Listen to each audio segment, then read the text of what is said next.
Politicians could be sent to an official naughty corner. Fined or suspended from Parliament if they're found guilty of misconduct.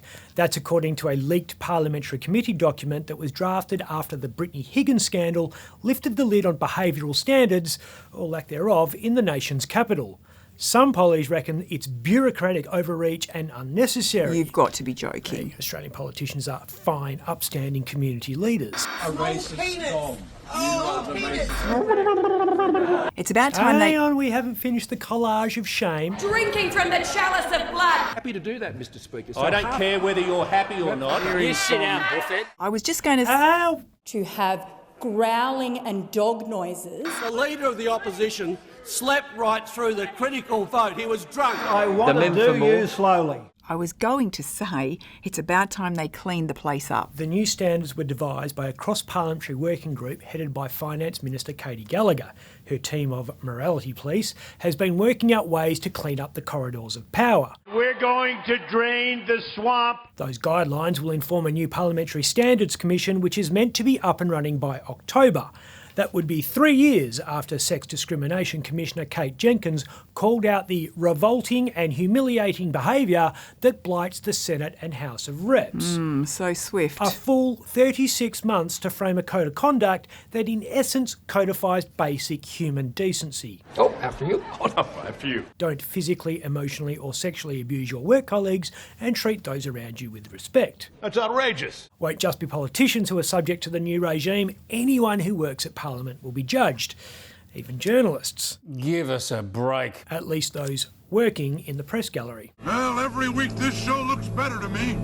Every week your eyesight gets worse. The most controversial recommendation devised by Gallagher is the ability for the Standards Commission to suspend an MP should their behaviour be deemed unbefitting of elected office. So you're seriously putting your name down for the Senate? Absolutely. On the basis of saying nothing and hating your sister? That's my full campaign. Under current law, only other politicians can kick one of their own out, and that has only happened once since Federation. Ooh, who? Well, what do you know, it was a bloke, and in further shocking news, he was from Kalgoorlie.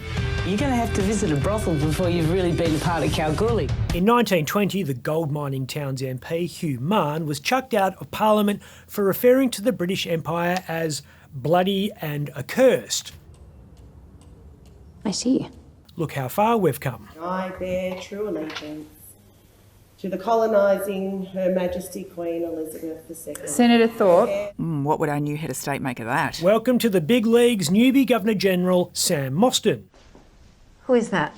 Sam is a business veteran that few Australians had ever heard of until Anthony Albanese crowned her the King's representative in Australia. I still don't know. Mostyn is a former president of Chief Executive Women who chaired a heap of not-for-profits, including Beyond Blue, the Foundation of Young Australians, Australians Investing in Women, Ozfilm, the Australian National Research Organisation for Women's Safety, and Australian Volunteers International. Australia's undisputed champion for women. The biggest blot on her stellar record is supporting the Sydney Swans and then helping create the AFLW.